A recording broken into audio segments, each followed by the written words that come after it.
Imagina que, durante miles de años, la vida de la humanidad se ha regido por el sol, las estaciones y el ritmo lento de los caballos y los barcos de vela. El trabajo se hacía a mano, con la ayuda de un buey o la fuerza del agua. La vida de un hombre era idéntica a la de su abuelo, y casi todos vivían en el campo. Ahora, imagina que, de repente, un solo invento, una máquina que usa vapor para moverse, desmantela esa realidad en apenas unas pocas generaciones. Una simple caldera alimentada por carbón liberó a la humanidad de la tiranía de la fuerza muscular y la hizo viajar a velocidades impensables. Esta máquina tomó los talleres artesanales y los convirtió en inmensas factorías que escupían humo y riquezas. De un momento a otro, el tiempo dejó de medirse por el amanecer y el anochecer, y comenzó a medirse por la campana de la fábrica. Este cambio no solo creó las ciudades como las conocemos, sino que también creó una riqueza brutal para unos pocos y una miseria nunca vista para muchísimos. Transformó al campesino en obrero, la aldea en metrópolis y el viejo orden mundial en el sistema capitalista que rige nuestras vidas hoy. Este es el relato de cómo una serie de inventos sencillos, nacidos en una isla fría, iniciaron el proceso que llamamos la revolución industrial. Y cómo esa revolución nos robó la lentitud, nos regaló la abundancia, y nos dejó la sombra de la desigualdad. En los próximos minutos, desvelaremos cómo un mundo de madera y barro se convirtió en uno de acero y humo. Bienvenidos a otra historia. El lugar donde desempolvamos los grandes relatos del pasado, aquellos momentos cruciales que moldearon lo que somos, y los contamos de una manera que realmente se pueda entender. Si te interesa saber no solo lo que pasó, sino por qué pasó, y cómo todavía nos afecta hoy, entonces estás en el lugar correcto. Somos tu ventana al pasado, y estamos listos para contarte un capítulo más. Para entender la revolución industrial, no podemos empezar con el vapor. Debemos empezar por la tierra, en la campiña inglesa del siglo XVIII. La agricultura había sido la base de la economía mundial durante milenios, pero en Inglaterra, se produjeron una serie de cambios profundos conocidos como la Revolución Agrícola. Estos cambios son el cimiento sobre el que se levantó todo el edificio industrial. Los terratenientes británicos, buscando maximizar las ganancias y optimizar la producción, comenzaron a cercar las tierras comunales, proceso conocido como enclosures. Históricamente, estas tierras habían sido usadas por los campesinos más pobres para su subsistencia. Al cercarlas y privatizarlas, se expulsó a muchos pequeños agricultores y campesinos, que perdieron sus medios de vida tradicionales y la posibilidad de pastorear o cultivar. Esta violencia económica generó un flujo constante de personas que se vieron obligadas a emigrar a las ciudades en busca de cualquier tipo de trabajo.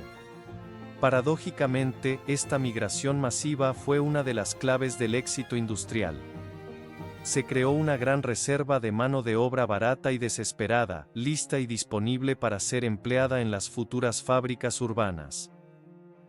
La existencia de esta masa de trabajadores sin propiedad, que solo podían vender su tiempo y su fuerza, es un factor fundamental del inicio de la industrialización. Al mismo tiempo que las personas se desplazaban, la agricultura se modernizaba con nuevas técnicas y herramientas.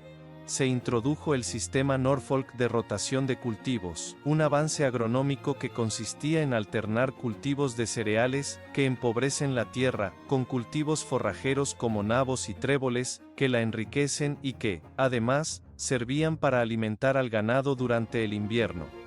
Esta innovación eliminó la necesidad de dejar la tierra en barbecho o descanso, aumentando drásticamente la cantidad total de alimentos producidos. Más comida significó una mejor nutrición, lo que, combinado con avances sanitarios incipientes, como el uso de jabón y el conocimiento rudimentario de la higiene, provocó un fenómeno llamado la revolución demográfica. La tasa de mortalidad cayó significativamente, especialmente la infantil, y la población de Gran Bretaña creció de forma explosiva a lo largo del siglo. con más gente, había más demanda de bienes, lo que incentivaba la producción y una mayor cantidad de personas que podían trabajar en las fábricas. Las condiciones estaban dadas. Inglaterra tenía mano de obra, tenía alimentos para sustentarla y poseía una estabilidad política envidiable. El país había pasado por su propia revolución gloriosa un siglo antes, estableciendo una monarquía parlamentaria que favorecía la iniciativa privada, la inversión, el libre comercio y la acumulación de capital, condiciones necesarias para que los burgueses se atrevieran a invertir en proyectos de largo alcance como una fábrica. Además, Gran Bretaña estaba bendecida geográficamente con abundancia de los dos recursos más vitales de la época, carbón y hierro. El carbón se convertiría en el combustible universal de la era industrial, y el hierro, el material con el que se construirían las máquinas, las vías y las estructuras. A diferencia de otros países, estos recursos se encontraban a menudo cerca de los puertos o de las zonas de explotación, lo que facilitaba su extracción y transporte interno.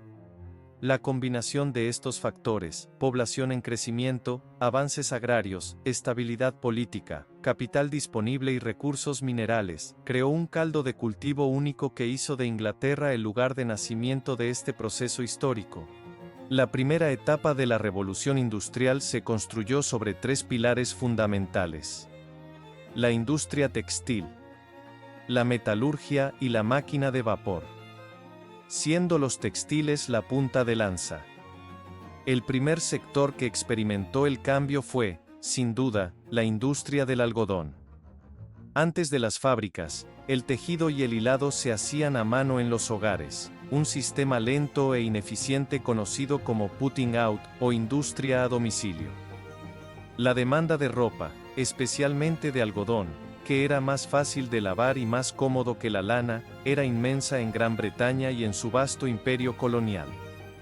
Los inventores, muchos de ellos simples artesanos o mecánicos, comenzaron a idear soluciones para acelerar el proceso de producción. John Kay inventó la lanzadera volante en 1733, que permitió a un tejedor hacer el trabajo de dos, duplicando la velocidad del tejido. Esto, sin embargo, creó un desequilibrio, un cuello de botella. Los tejedores eran ahora mucho más rápidos, pero no había suficiente hilo para alimentar sus telares. La respuesta a este desequilibrio llegó con la invención de máquinas de hilar revolucionarias. James Hargreaves inventó la hiladora Jenny en 1764, que permitía a un solo trabajador hilar varios hilos a la vez. Poco después, Richard Arkwright creó la Water Frame, una hiladora más robusta impulsada por energía hidráulica, y Samuel Crompton combinó las mejores características de ambas en la Mule Jenny. Estos inventos fueron cruciales por una razón simple pero profunda: eran demasiado grandes, pesados y caros para tenerlos en una casa. Fue necesario agrupar a los trabajadores, la nueva mano de obra disponible, en un edificio para operar la maquinaria. Así nacieron las fábricas. La producción se centralizó, la tecnología se concentró y, con ella, surgió una disciplina laboral estricta, marcada por horarios fijos y ritmos impuestos por la máquina, algo radicalmente diferente a la flexibilidad del trabajo campesino. El algodón, traído de plantaciones en las colonias americanas, se convirtió en la tela de la revolución, barata y fácil de producir en masa, vistiendo a millones de personas y convirtiendo a los empresarios textiles en los primeros grandes magnates industriales. Pero la gran transformación tecnológica no habría sido posible sin un desarrollo paralelo: el reino del carbón y el hierro. El aumento en la demanda de máquinas textiles y, sobre todo, la necesidad de una fuente de energía fiable y potente, impulsó la industria minera y la metalúrgica. El carbón era el combustible de la era. Su extracción se hizo más eficiente gracias al uso de bombas de vapor, inicialmente diseñadas por Thomas Newcomen y luego mejoradas para achicar el agua de las minas profundas, permitiendo acceder a vetas más ricas. La necesidad de hierro para construir máquinas, edificios y las futuras vías férreas también creció exponencialmente.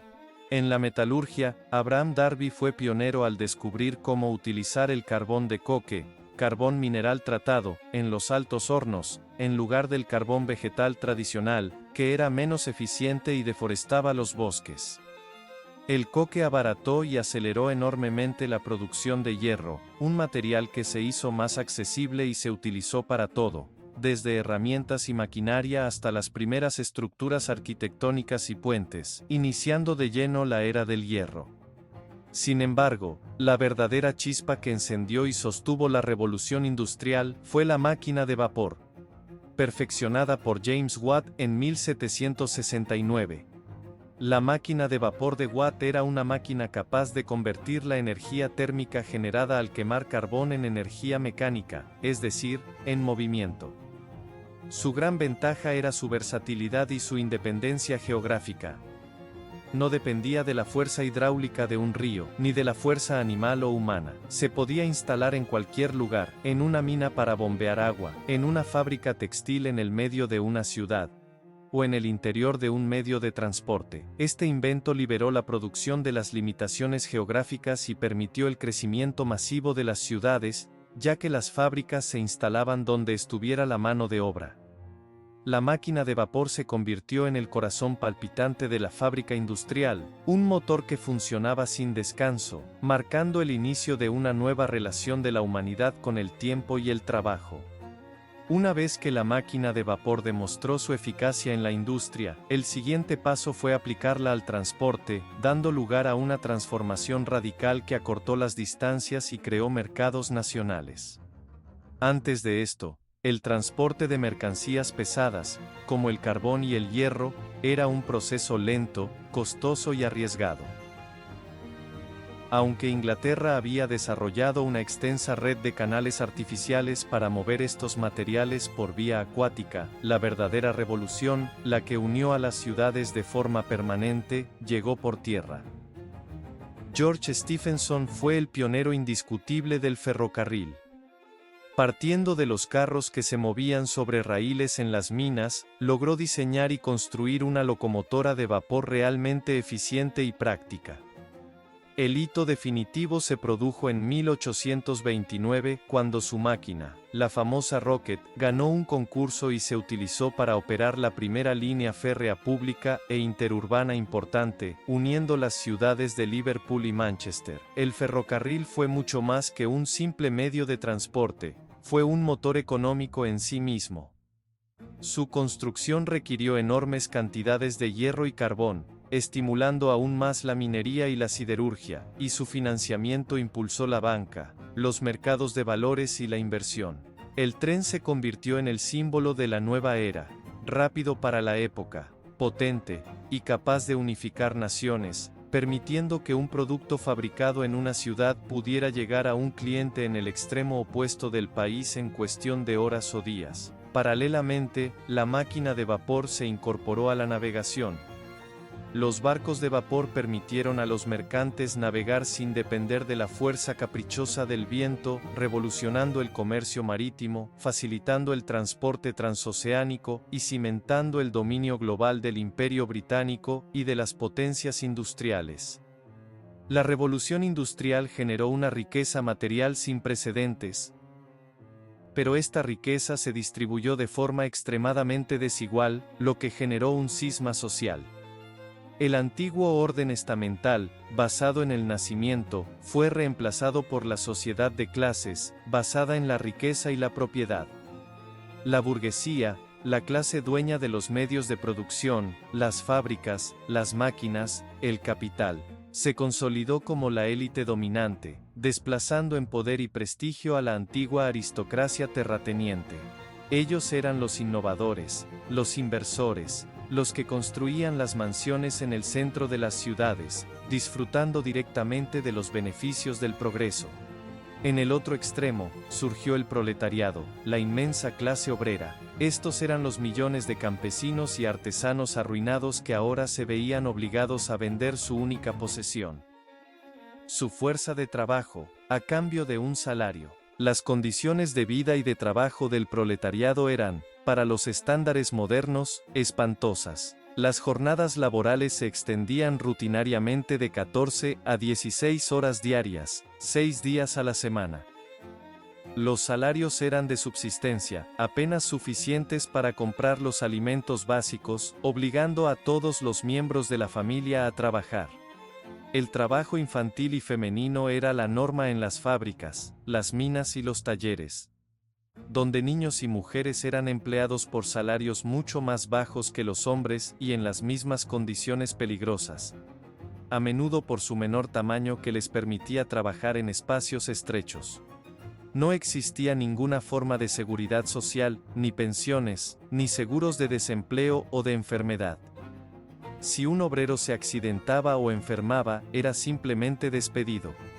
Las viviendas del proletariado eran insalubres, apiñadas en barrios obreros superpoblados, sin alcantarillado, ni agua potable, lo que provocaba que las epidemias de cólera y tuberculosis fueran una constante aterradora. A esta situación explosiva se le llamó la cuestión social. La respuesta de los obreros no se hizo esperar, aunque inicialmente fue desorganizada. Los primeros movimientos, como el ludismo, principios del siglo XIX, se manifestaron destruyendo las máquinas de las fábricas, a las que los obreros ingenuamente consideraban las culpables directas del desempleo y de su miseria. Estos actos de protesta eran una forma de resistencia al nuevo sistema fabril. Sin embargo, con el tiempo, el movimiento obrero se volvió más organizado y político. Los obreros comenzaron a formar sindicatos y asociaciones para la defensa de sus derechos, y más tarde, partidos políticos que adoptaron ideologías como el socialismo. A través de la huelga, la negociación y la presión política, lucharon por conseguir derechos laborales básicos.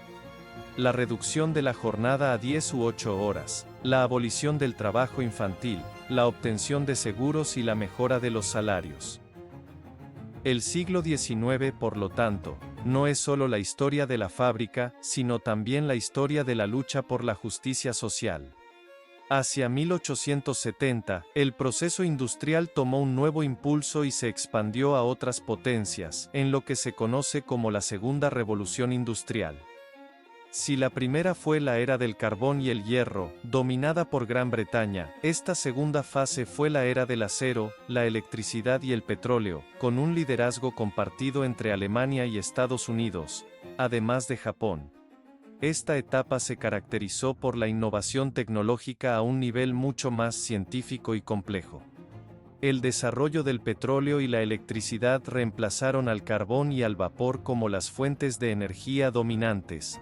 La electricidad, gracias a inventos como el generador, el transformador y el motor eléctrico, y de manera muy icónica, la bombilla de Thomas Edison, permitió que las fábricas funcionaran de manera más limpia y eficiente.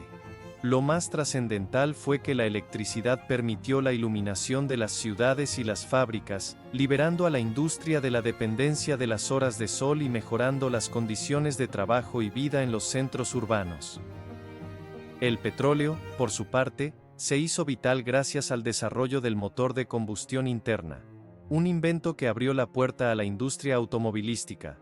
El motor de combustión, que usaba gasolina o diésel derivados del petróleo, era mucho más pequeño y potente que la máquina de vapor, haciendo viable el vehículo individual y transformando el transporte para siempre. Esta segunda fase también vio nacer nuevas industrias. La siderurgia se transformó gracias a la invención del convertidor Bessemer, que abarató y aceleró la producción de acero, un material superior al hierro, más resistente, más ligero y más flexible.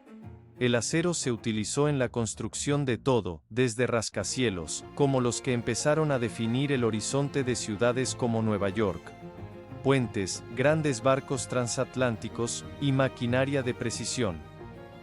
Paralelamente, surgió una poderosa industria química que producía abonos artificiales, vitales para alimentar a la creciente población mundial.